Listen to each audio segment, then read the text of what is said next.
From a girlfriend whose jealousy knew no bounds, I spend every single hour, every single minute, every single second on video call with Mary every single day. to a woman who orchestrated one of the most shameless scams in reality TV history.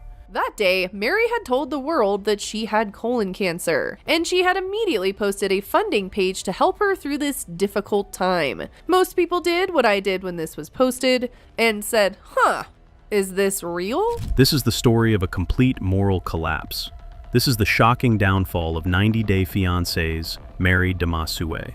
When Mary first appeared on 90 Day Fiancé, The Other Way, viewers were introduced to what seemed like a classic long-distance romance.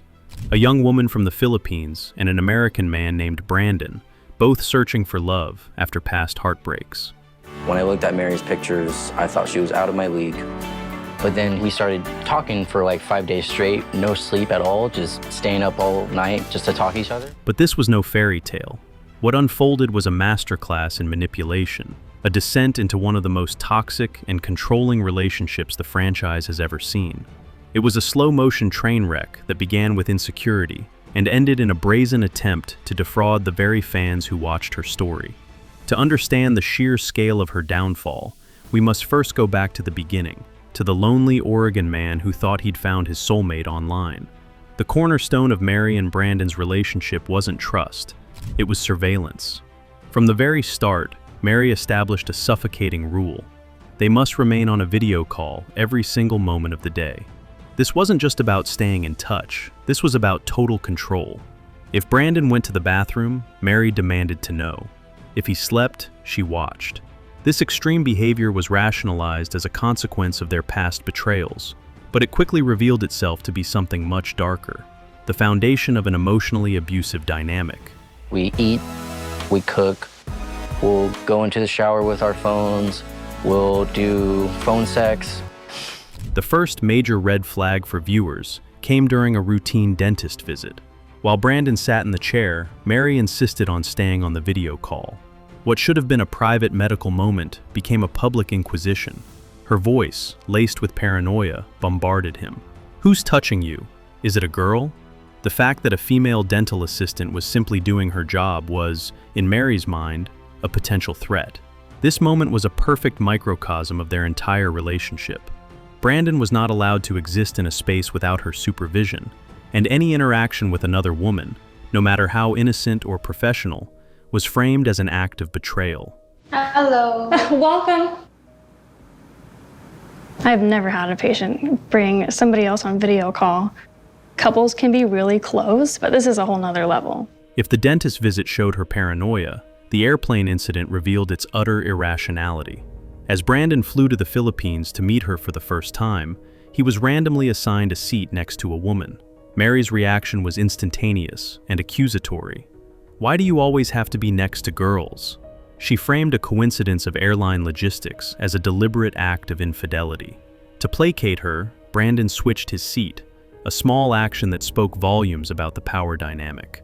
When you buy plane tickets and you're picking your seat, it's not like you can see what gender a person is sitting next to you. Like, I can't control that. He was already being trained to navigate her unfounded jealousy. Once Brandan arrived in the Philippines, Mary's control escalated from digital monitoring to physical isolation. It's not about what I want, Mary. It's about you trusting me, not having this lack of faith in each other. Yeah, there you go. Think about that. She systematically severed his connections to his support system back home. She forbade him from visiting his own mother because she had female roommates.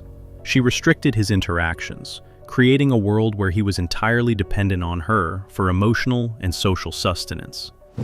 Don't look at girls, okay? Like I told you. Okay. I'm just like not understanding what's going on. As his mother, Angela, astutely observed, their relationship was built on a foundation of jealousy, making it inherently unstable. Mary was ensuring he had nowhere else to turn. That in the 2 years that you guys have been together, it hasn't grown into anything beautiful. That's what you think. No, Brandon, it's not what I think. Just when viewers thought Mary's control couldn't get more hypocritical, she revealed a stunning deception. She casually admitted that when she wanted to go out without Brandan knowing, she would simply unplug their Wi-Fi router and blame it on a power outage. While she laughed, proud of her cunning, Brandan was left hurt and bewildered. This exposed the cruel double standard at the heart of their relationship. Brandan doesn't know that I sometimes unplug the Wi-Fi so I can hang out with my friends without Brandan knowing. I just tell Brandan that we have a power outage. Total transparency was demanded of him, while calculated lies were a tool for her. The rules that governed Brandan did not apply to Mary. She doesn't want me talking to other girls, and she gets insecure or jealous of other girls, but she's also trying to, like, you know, post videos of her in a bikini and stuff like that. She's like shaking her ass in a sexual way on camera, to the camera, trying to get a lot of sexual attention. Amid this turmoil, Mary announced she was pregnant. While Brandan expressed understandable anxiety about becoming a father so young and in such a volatile situation, the timing felt strategic to many viewers. Whether planned or not, the pregnancy acted as the ultimate tether. It permanently bound Brandan to Mary in the Philippines, closing off any potential escape routes just as their relationship was at its most contentious. But all of this, the control, the jealousy, the manipulation, was merely a prelude to the act that would define Mary's legacy, the cancer scam. Struggling financially after failed business ventures, Mary and Brandan announced she had been diagnosed with colon cancer.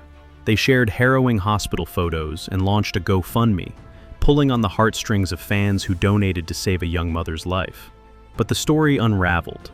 Alert fans noticed inconsistencies, and under mounting pressure, Mary was forced to admit the truth.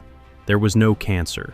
The life-threatening disease was, in reality, hemorrhoids. She claimed it was a mistake and a misunderstanding, but the public saw it for what it was: a calculated, shameless attempt to exploit sympathy for financial gain. The backlash was swift and merciless. The trust was broken, the sympathy evaporated. Mary Damasu-ay's name became synonymous with deception. Her journey stands as one of the most complete downfalls in reality TV. She devolved from a seemingly insecure girlfriend into a controlling partner, and finally, into an outright scammer. She exploited her boyfriend, her child, and her fans, and in the end, she was left with exactly what she deserved: a destroyed reputation and the scorn of an entire audience that had witnessed her every move. In the end, karma delivered its verdict. What did you think of Mary's downfall? Was there a point where you started to see her true character? Share your thoughts in the comments below. If you want more deep dives into your favorite reality TV train wrecks, make sure to like, subscribe, and hit the notification bell so you never miss an upload. Thanks for watching.